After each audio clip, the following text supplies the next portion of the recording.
3월 19일 새벽 기도를 하나님 앞에 올려드리겠습니다. 오늘 함께 하실 찬양은 먼저 그 나라와 의를 구하라입니다. 우리 스크린 보시면서 함께 찬양하겠습니다.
아멘. 오늘의 말씀은 학개 1장 1절부터 15절까지의 말씀입니다. 오늘의 말씀은 학개 1장 1절부터 15절까지의 말씀입니다.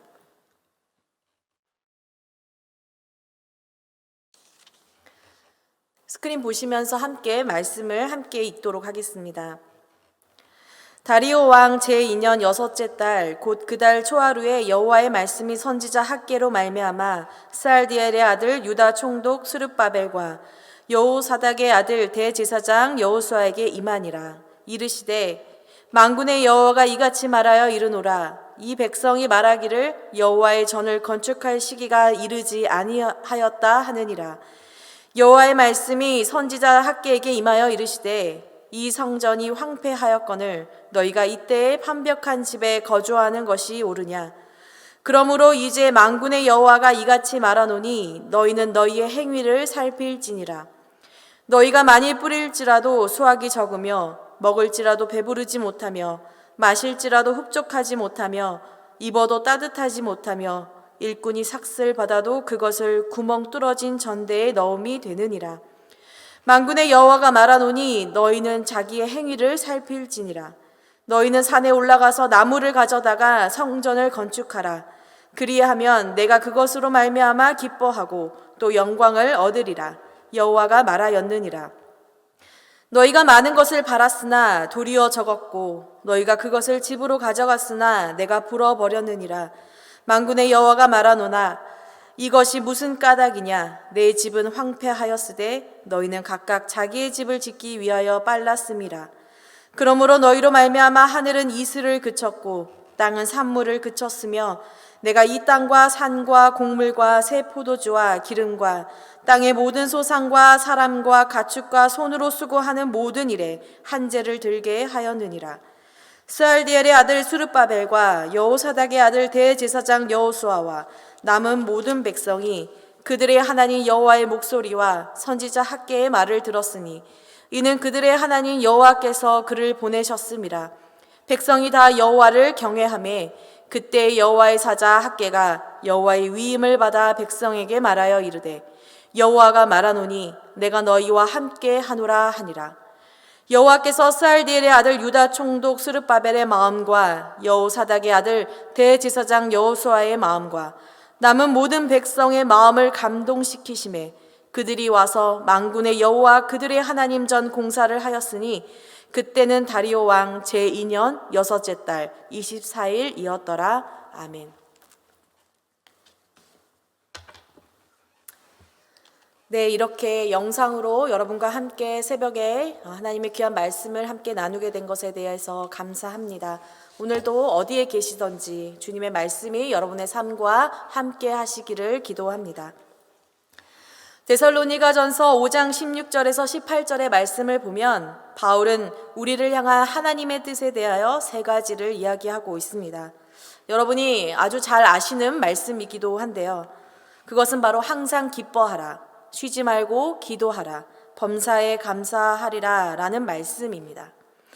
어쩌면 지금 저와 여러분처럼 불편한 삶을 살아갈 수밖에 없는 바로 지금 이때 더욱더 우리에게 필요한 말씀이라고 생각됩니다. 저는 특별히 여기서 이 말씀 속에 하나님의 뜻인 이 세 가지 말씀 중에 주목하고 싶은 것이 있습니다. 그것은 바로 항상, 그리고 쉬지 말고 범사에 라는 말입니다. 우리가 때로는 이 세 가지 말에 의하여 부담을 가질 때도 있지만 사실 이 말씀을 다시 보면 우리가 항상 기뻐하고 쉬지 말고 기도하고 범사에 감사할 수 있다는 것은 바로 모두 주님 때문에 가능하다는 것을 알 수가 있습니다. 항상 기뻐할 수 있는 이유는 바로 주님께서 우리와 함께 하고 계시며 바로 그분이 우리의 기쁨의 이유가 되시기 때문입니다. 또한 쉬지 말고 기도할 수 있는 이유는 바로 그분이 먼저 언제나 우리와 함께 하시며 쉬지 않고 우리를 인도하시며 또한 쉬지 않고 우리의 목소리에 귀를 기울이시기 때문입니다. 범사에 감사할 수 있는 이유 역시 우리가 생각하는 조건이 만족되어서 우리가 감사하는 것이 아니라 어떤 상황 속에서도 하나님의 뜻 안에서 선을 이루시는 바로 그 주님의 은혜 때문에 우리가 감사할 수 있게 된다는 것입니다. 그래서 우리는 한 가지 사실을 알 수 있는데요. 우리의 부족함에도 불구하고 언제나 주님은 우리에게 신실하시고 그분은 쉬지 않으시며 우리를 위해 일하고 계신다라는 것입니다. 저희가 함께 모여 예배할 수 없는 이 상황 속에 있을지라도 우리에게 말씀하시고 인도하시는 하나님은 이러한 조건 속에서도 저와 여러분의 삶을 변함없이 인도하시고 오늘도 말씀을 통해 우리를 인도하고 계심을 믿습니다. 오늘도 그 신실하신 하나님의 말씀으로 주님의 은혜를 경험하는 여러분의 하루가 되기를 기도합니다. 오늘부터는 바로 이 학개라는 선지서의 말씀을 통해서 여러분과 함께 말씀을 나누고자 합니다. 학개는 스가랴와 말라기와 함께 포로 시대에서 귀환한 바로 이스라엘 백성들 가운데 활동했던 선지자입니다. 그래서 학개서에 대한 배경을 여러분들께 먼저 설명을 해드리고자 합니다. BC 기원전 586년에 남유다가 바벨론에 의하여 멸망을 당하였습니다. 대부분의 사람들은 거의 대부분 바벨론으로 끌려가 포로 상태가 되었고 남아있던 예루살렘 역시 함락되고 성전은 파괴되었습니다. 그야말로 이스라엘이라는 나라가 모두 다 무너져 내린 정말 소망이 안 보이는 그런 시기가 바로 이때였던 것입니다. 그런데 BC 538년경에 성경에 우리가 바사라고 읽고 있는 바로 그 페르시아라는 나라가 강대국으로 떠오르게 됩니다. 그리고 이 나라가 바로 이 바벨론 제국을 정복함으로 바벨론을 멸망시키게 됩니다. 그런데 이때 바로 이 바벨론을 멸망시킨 페르시아의 왕이 바로 고레스 왕입니다. 여러분, 고레스 왕은 정말 많은 나라의 영토를 다스렸던 왕입니다. 그만큼 페르시아가 많은 나라를 지배했던 것입니다. 이때 고레스는 새로운 제국을 다스려야 했고 또 많은 영토를 다스려야 했기 때문에 무엇보다 그는 바로 이 새 제국이 안정화되기를 원했습니다. 그래서 그의 통치는 바벨론이 행했던 방법과는 조금 다른 통치의 방법을 보여주고 있습니다. 그 방법은 바로 각 지역에 살고 있는 다른 문화, 다른 언어에 속한 그 나라 백성들을 바로 그의 모든 것들을 인정해 주는 것이었습니다.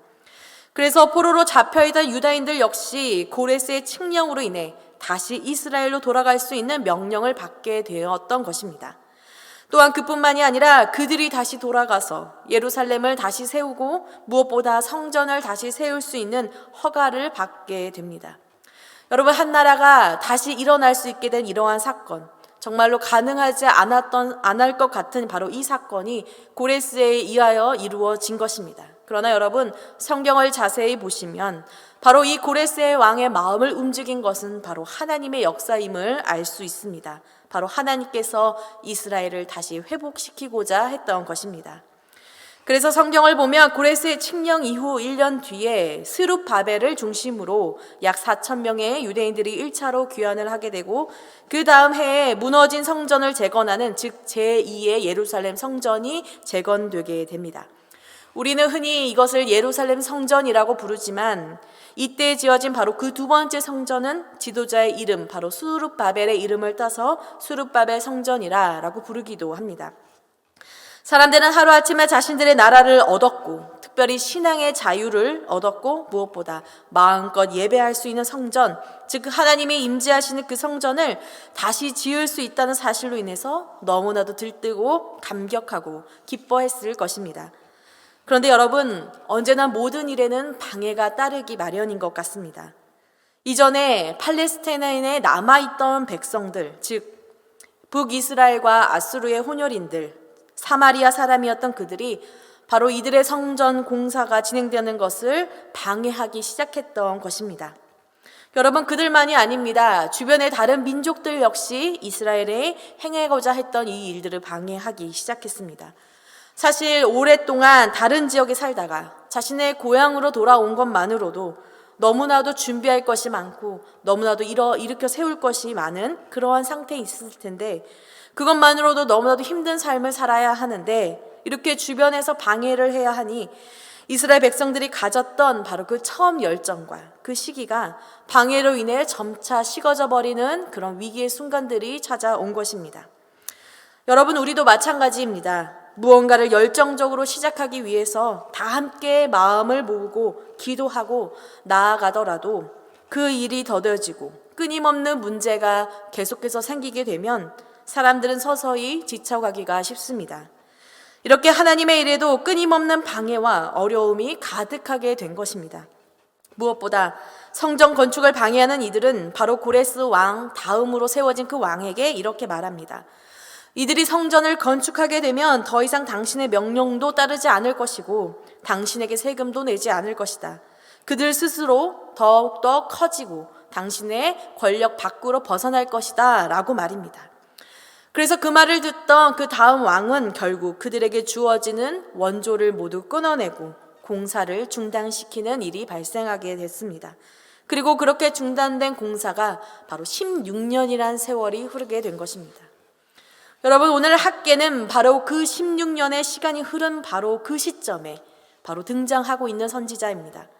더 이상 어느 곳에서도 원조를 받을 수 없고 그들 스스로의 힘으로는 성전을 공사할 수 있는 열정도, 의지도, 힘도 없는 그런 상태, 사실상 포기하고 있었던 그런 상태에서 하나님은 학계를 통해 오늘 당신의 말씀을 들려주신 것입니다. 오늘 1절부터 2절까지의 말씀을 제가 대신 읽겠습니다. 다리오 왕 제2년 여섯째 달 곧 그 달 초하루에 여호와의 말씀이 선지자 학계로 말미암아 스알디엘의 아들 유다 총독 스룹바벨과 여호사닥의 아들 대제사장 여호수아에게 임하니라. 이르시되 만군의 여호와가 이같이 말하여 이르노라. 이 백성이 말하기를 여호와의 전을 건축할 시기가 이르지 아니었다 하느니라.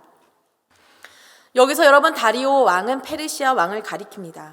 이 다리오 왕이 즉위한 지 2년째 되던 바로 6월 초하루, 즉 6월 1일에 아주 정확하게 성경은 그 시기를 이야기해주고 있는데요. 바로 그때에 여호와의 말씀이 학개 선지자에게 임하였고, 그 말씀이 바로 유다 총독으로 있었던 앞에서 말했던 지도자 스룹바벨과 대제사장 여호수아에게 임한 것입니다. 여러분, 하나님의 말씀은 이것이었습니다. 이 백성이 말하기를 여호와의 전을 건축할 시기가 이르지 아니하였다 하느니라 라는 것입니다. 하나님께서 긴 시간을 깨고 당신의 말씀을 주셨는데 먼저 그 이스라엘 백성들이 어떤 마음을 가지고 있었는지를 보여주고 계신 것입니다. 그것은 바로 너희의 마음에 여호와의 전을 건축할 때가 아직 되지 않았다라는 것이었습니다. 아마도 여러분 수많은 방해와 좌절로 인해 스스로 그렇게 아직은 아니라고, 아직은 때가 아니라고 생각했던 것 같습니다. 지금은 때가 안 좋아. 지금 하는 것은 무리야. 지금은 조건이 갖추져 있지 않아서 할 수가 없어. 나중에 좀 나아지면, 덜 어려우면 그때 하는 게 나아. 백성들의 마음에 있는 좌절이 너무나도 타당한 이유처럼 바로 합리화되어 그들 마음속을 지배하고 있었던 것입니다. 그래서 더욱 미루다 이제 그들의 삶의 성전 건축은 더 이상 중요한 일로 자리 잡지 못하게 된 것입니다. 바로 이 지점을 하나님은 말씀을 통해 그들에게 보여주신 것입니다. 그러나 하나님은 그런 이스라엘 백성들을 향하여 또 다른 말씀을 주십니다. 4절의 말씀. 이 성전이 황폐하였거늘 너희가 이때에 판벽한 집에 거주하는 것이 옳으냐라고 말입니다. 하나님은 말씀하십니다. 이 성전이 황폐하였다라는 것이죠. 다시 말하면 이 성전이 황폐한 채로 방치되었다라는 것입니다. 묻어진 채로 몇십 년을 버려진 땅에서 다시 이 성전을 재건하고 기초를 쌓았지만 여전히 결국 그 성전도 버려진 채 방치된 것입니다. 그런데 하나님이 지적하고 계신 것이 있습니다. 바로 이스라엘 백성의 집입니다. 성전을 방치된 채로 두면서 너희는 이때에 판벽한 집에 살고 있느냐라고 묻고 계신 것입니다. 여러분, 완벽한 집은 바로 지붕이 갖추어진 완전한 집을 이야기합니다. 무엇을 말하는 것입니까? 너희의 집을 짓기 위해서 너희의 집은 안정되게 건축해 놓고 하나님의 성전은 그대로 벌어두었냐라고 말씀하고 있는 것이지요. 그러면서 5절에 이렇게 말씀하십니다. 그러므로 이제 만군의 여호와가 이같이 말하노니 너희는 너희의 행위를 살필지니라 라고 말입니다. 여러분, 이 말씀은 무슨 뜻입니까? 지금 너희의 모습, 너희가 살아온 길, 바로 너희의 상태를 다시 바라보라 라는 것입니다. 어떤 모습으로 있는지 너희의 삶을 돌아보라 라는 것입니다. 사랑하는 여러분, 하나님이 이토록 이들에게 성전 건축을 명하신 이유가 무엇이겠습니까? 이들이 다시 귀환해서 성전을 지어야 했던 이유는 또한 무엇이었을까요? 하나님께서 쉴 곳이 없어서 좋은 집을 지으라고 하신 것일까요? 그렇지 않습니다. 제 아무리 화려하고 멋진 성전을 건축한다 하더라도 하나님을 다 담을 수는 없기 때문입니다. 온 세상이 하나님의 집임을 주님은 말씀하셨기 때문입니다. 그런데도 불구하고 하나님께서 이들에게 성전을 방치한 것을 지적하시는 이유는 무엇입니까? 그것은 성전은 단순한 건물이 아니라 바로 하나님의 임재를 상징하는 이스라엘의 중심이기 때문입니다. 왜 하나님께서 모세에게 성막을 짓게 하셨습니까? 그것은 갈 바를 알지 못하는 이스라엘 백성 가운데 거하시면서 그들의 보호자, 인도자가 되어주시고 그들의 하나님이 되어주시기 위해서입니다. 다시 말하면 하나님이 그들의 중심이 되어주시고 그들과 함께 하실 때 이스라엘 백성은 하나님의 백성이 될 수 있다라는 것입니다. 하나님이 바로 이스라엘 백성을 존재하게 하는 바로 그 이유라는 것입니다. 사랑하는 여러분, 하나님이 우리와 함께 하신다는 것은 바로 우리에게도 마찬가지입니다.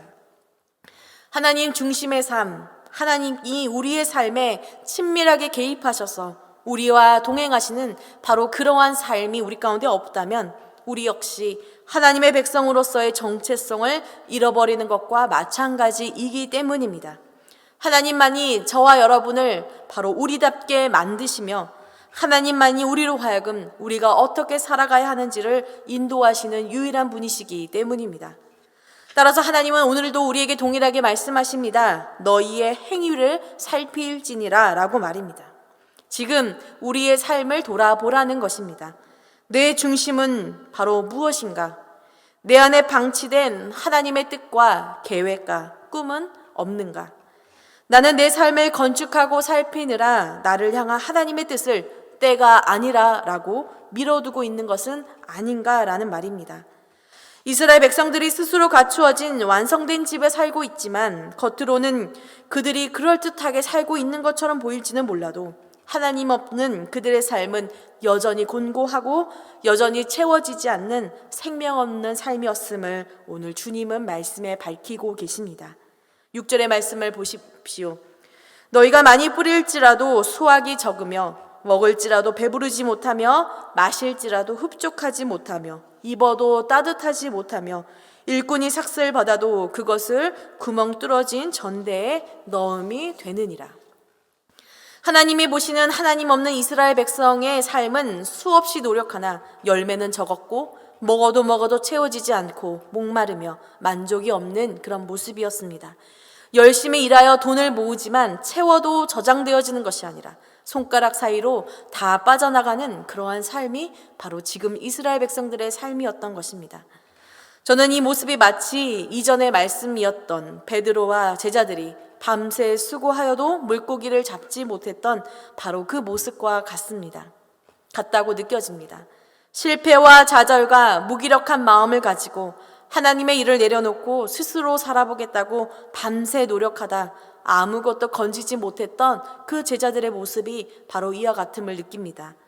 그러나 여러분, 그런 제자들을 향해 예수님이 찾아오신 것처럼, 그리고 오늘 학계 선지자를 통해 하나님께서 그들에게 찾아오신 것처럼 바로 오늘 저와 여러분에게도 하나님은 밤새 수고하는 우리들에게, 때로는 지쳐서 아무것도 하지 못할 것 같은 우리들에게, 하나님의 일은 뒷전에 두고 내 삶을 위해 달려왔던 우리들에게 찾아오셨습니다. 만군의 여호와가 말하노니, 하나님은 자신을 만군의 여호와라고 말씀하십니다. 여러분, 만군은 수많은 군대를 뜻합니다. 어떠한 장애물과 위협과 방해에도 굴하지 않는 강한 하나님의 모습을 뜻하고 있습니다.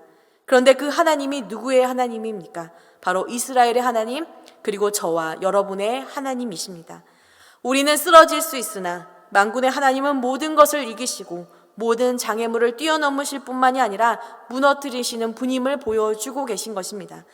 사랑하는 여러분, 이 만군의 하나님을 의지하는 저와 여러분이 되기를 원합니다. 우리의 생각이 말하는 수많은 안 될 것 같은 그 이유들을 우리의 마음에 담는 것이 아니라 우리의 성전인 마음에 바로 하나님, 이 만군의 하나님을 담는 저와 여러분이 되기를 기도합니다. 그 하나님께서 우리 자신이 어떠한지를 살피라고 하신 후에 바로 이렇게 다시 말씀하십니다. 8절에 너희는 산에 올라가서 나무를 가져다가 성전을 건축하라. 그리하면 내가 그것으로 말미암아 기뻐하고 또 영광을 얻으리라. 여호와가 말하였느니라 라고 말씀하십니다. 여러분, 하나님의 명령은 굉장히 심플합니다. 성전을 건축하라 라는 것입니다. 중단된 공사를 다시 시작하라는 것입니다. 이것이 바로 하나님이 기뻐하시고 그것으로 인해 하나님이 영광을 얻으신다라고 말하고 있습니다. 여러분, 근데 갑자기 성전을 건축하라라고 하면 어떻게 지을 수 있을까요? 어디서 자재를 가져올 수 있을까요? 하나님은 바로 그러한 백성들에게 친절하게 방법 또한 말씀해 주십니다. 바로 산에 올라가서 나무를 가져다가 만들라라는 것입니다.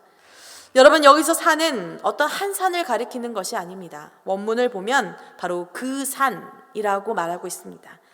여러분, 그 산은 바로 누구나 아는 산, 바로 특별한 산이 아니라 바로 내 앞에 있는 각자가 볼 수 있는, 각자가 얻을 수 있는 그 산을 가리킵니다. 쉽게 구할 수 있고 내가 얻을 수 있는 그 산을 가지고 바로 성전을 건축하라라는 것입니다. 여러분, 우리가 이전에 솔로몬의 성전을 살펴보면 레바논에서 가져온 백향목을 사용했다는 것을 알 수가 있습니다. 여러분, 백향목은 정말로 고가의 나무입니다. 그런데 하나님이 말씀하시는 것은 무엇입니까? 바로 하나님은 성전 건축의 재료가 중요한 것이 아니다라고 말씀하고 있는 것입니다. 가장 비싼 나무로 만든 성전을 하나님이 원하시는 것이 아니라 우리 모두가 준비할 수 있고 또 우리 모두가 함께 참여할 수 있는 바로 그 성전, 모두가 기쁨으로 하나 될 수 있는 성전 짓기를 원하신다라는 것을 바로 이 말씀을 통해 알 수가 있습니다. 여러분, 이 말씀을 통해 우리는 두 가지를 볼 수 있습니다. 바로 하나님이 기뻐하시는 것은 우리가 하나님 나라의 일을 중단하지 않는다라는 것입니다. 어떠한 상황과 어려움 속에서도 우리의 삶에 하나님의 나라가 살아있을 수 있도록 신실하신 하나님처럼 우리 역시 그렇게 살아가기를 원하신다고 말씀하고 계십니다. 두 번째로, 하나님은 내가 할 수 없는 멋진 일로 하나님을 섬기는 것이 아니라 우리가 가진 그대로의 모습 안에서 하나님을 향한 바로 그 마음을 보여주기를 원하신다라는 것입니다. 여러분, 간혹 우리는 하나님께 드리는 것이니 멋지고 화려하고 그리고 잘하는 그런 것들을 하나님께 올려드려야 한다고 생각합니다. 물론 저와 여러분들이 그렇게 할 수 있다면 너무나도 값지고 귀한 것이겠습니다. 그러나 그러한 일은 때로는 우리 스스로를 자랑하게 만들 수도 있을 뿐만이 아니라 우리 모두가 다 행할 수 없는 일이기도 합니다. 하나님이 원하시는 것은 각자의 모습에 맞게 기쁜 마음으로 참여할 때 바로 하나님의 나라, 하나님의 성전이 세워진다라고 말씀하십니다. 사랑하는 여러분, 저희는 이 말씀 앞에 실질적인 바로 우리 교회가 당면하고 있는 성전 건축의 과제와 우리 자신의 성전 건축을 다시 살피는 계기가 되기를 소망합니다. 하나님이 원하시는 뜻은 무엇일까? 우리의 삶을 돌아보고 왜 성전 건축이 우리에게 중요한지를 다시 한번 깨닫고 우리의 지혜와 생각으로 성전을 세우려 했다면 그것을 내려놓고 만군의 하나님 여호와를 의지할 수 있기를 원합니다. 하나님은 이스라엘 백성에게 이렇게 말합니다. 내 집은 황폐하였으되 너희는 각각 자기의 집을 짓기 위하여 빨랐음이라 라고 말입니다. 여러분, 이런 모습이 솔직한 저와 여러분들의 모습이 아닌가 생각합니다. 나 혼자 나만을 살기 위해 우리의 모든 에너지가 바로 쏟아질 때 여러분, 그것은 결국 나를 살리는 것이 아니라 나 역시 하나님의 축복에서 제외된 것임을 오늘 주님이 말씀하십니다. 오늘 제가 학계 1장에 나타난 모든 말씀을 다 읽어드리지는 못했지만 여러분, 이 말씀을 읽으면서 여러분 다시 한번 깊게 묵상하시기를 원합니다. 하나님의 나라가 우리의 삶에 세워지지 못하면 우리는 나무에 붙어있지 못한 가지처럼 열매 없이 밖에 버려질 뿐인 것입니다. 아무리 쌓아도 하나님이 한순간에 불어버리시면 다 없어지는 것이 우리의 삶이라고 오늘 주님은 말씀하십니다. 사랑하는 여러분, 오늘 바로 이 말씀 앞에 그리고 이스라엘 백성 그리고 지도자들은 바로 12절에 학계를 통해 주신 하나님의 말씀을 들었다라고 기록하고 있습니다. 여러분, 성경에서 들었다라는 것은 바로 순종했다라는 뜻입니다. 귀로만 그 말씀을 받은 것이 아니라 바로 그들의 마음과 그들의 삶으로 실천했다라는 것입니다. 그리고 이것을 가리켜 하나님을 경외했다라고 기록하고 있습니다. 주님은 그렇게 당신이 주신 그 말씀을 마음에 받아 순종한 이들에게 오늘 이와 같이도 말씀하십니다. 바로 내가 너희와 함께 하노라 라고 말입니다. 여전히 두렵고 여전히 온전하지는 않지만 하나님의 일은 바로 하나님이 하시는 일이라는 것을 우리들에게 보여주고 있습니다. 그들이 올바른 방향으로 자신의 삶을 바로 세울 때 하나님 그 삶 위에 함께 하시겠다고 말씀하시는 것입니다. 우리의 삶도 마찬가지임을 믿습니다. 아무리 어렵고 시험이 가득한 삶일지라도 우리가 잊지 말아야 할 것은 하나님께서 여전히 우리와 함께 하시고 계시다라는 것입니다. 어려움 때문에 우리의 믿음을 포기한다거나 믿음의 삶을 방치하는 것이 아니라 우리를 우리답게 만드시고 이끄시는 바로 우리의 중심이 되신 하나님을 의지할 때 바로 동행하시는 하나님께서 우리를 지키시고 반드시 우리를 통해 당신의 역사를 나타내실 것이라 라고 말씀하십니다. 저와 여러분이 오늘도 이 하나님을 의지하고 다시 일어서기를 기도합니다. 마지막으로 14절과 15절의 말씀은 이제 그들이 하나님으로 인해 다시 성전 공사가 시작했음을 보여주는 말씀입니다. 6월 1일에 하나님의 말씀이 학계로부터 일어난 이후에 바로 24일에 공사가 시작된 것입니다. 여러분, 6월 1일에 하나님의 말씀이 임했는데 바로 23일 후에 공사가 시작되었다는 것은 정말 빠르게 그들의 공사가 진행되었다는 것을 알 수 있습니다. 그런데 이렇게 이들이 빨리 하나님의 말씀에 순종할 수 있었던 이유에 대하여 바로 14절에 이렇게 말하고 있습니다. 여호와께서 그들의 마음을 감동시키심에 라고 말입니다. 여러분, 그들의 모든 마음을 하나님이 감동시키셨기 때문에 바로 그들이 순종할 수 있었다라는 것입니다. 여러분, 여기서 마음은 바로 히브리어 원문으로 보면 루하흐입니다. 루하흐는 여러분이 많이 들어보신 히브리어 단어인데요, 바로 하나님의 숨입니다. 하나님이 우리 안에 생기를 불어넣어 우리로 살아있게 하는 하나님의 영, 바로 하나님의 성령, 바로 그 숨이 바로 우리의 마음속에 불어진 것입니다. 하나님의 숨이 우리를 감동하게 할 때, 즉 그 하나님의 영혼, 하나님의 성령이 바로 우리를 영적인 잠에서 깨울 때 우리는 하나님의 뜻을 다시 이룰 수 있게 된다는 것입니다. 비록 우리가 이렇게 함께 예배할 수 없고 삶의 불편함과 질병에 대한 두려움 가운데 살아가고 있고 많은 사람들이 생계를 때문에 걱정할 수밖에 없는 이런 상황 가운데 우리가 놓여 있지만 하나님의 역사하심이 우리의 삶을 위축되게 하고 우리의 믿음을 무너지게 하는 것이 아니라 오히려 그럼에도 불구하고 우리와 동행하심으로 우리의 삶을 생명을 불어넣는 그런 은혜가 있기를 원합니다. 또한 우리의 삶이 당신의 말씀으로 인해 감동되어져서 우리에게 주신 하나님의 뜻을 다시 한번 온전히 이룰 수 있기를 원합니다. 사랑하는 여러분, 지혜로운 건축자처럼 하나님의 성전, 곧 우리 자신을 다시 건축하고 세우는 지혜로운 그리스도인, 하나님의 영에 감동된 그리스도인 되시기를 기도합니다. 이 시간 여러분, 우리에게 주신 하나님의 말씀을 기억하며 함께 기도하겠습니다. 먼저는 우리의 삶을 살펴 하나님의 뜻을 먼저 바라볼 수 있기 원합니다. 내 마음에 방치된 것은 없는지, 내 마음에 잃어버린 믿음은 없는지, 내 삶을 살아가느라 하나님을 놓친 것은 아닌지, 우리의 삶에 다시 무너진 하나님의 자리를 다시 세울 수 있는 바로 그런 귀한 은혜의 시간이 되기를 원합니다. 그런 중심으로 하나님이 주시는 역사를 바라보는 저와 여러분이 될 수 있도록 기도하길 원합니다. 또한 계속해서 코로나19로 인해 고통당하고 있는 바로 모든 사람들을 위하여 기도하기를 원합니다. 또한 우리가 살아가고 있는 바로 이 LA 지역이 더 이상 코로나로 인하여 전염되지 않고 온전히 치유될 수 있도록 기도하기를 원합니다. 코로나19로 인하여 우리의 신앙생활이 무너지지 않고 오히려 중심에 서서 각자의 자리에서 온전한 예배자로 서 있기를 원합니다. 오늘 이렇게 기도 제목을 바라보며 함께 이 아침을 하나님 앞에 드리도록 하겠습니다. 함께 기도하겠습니다.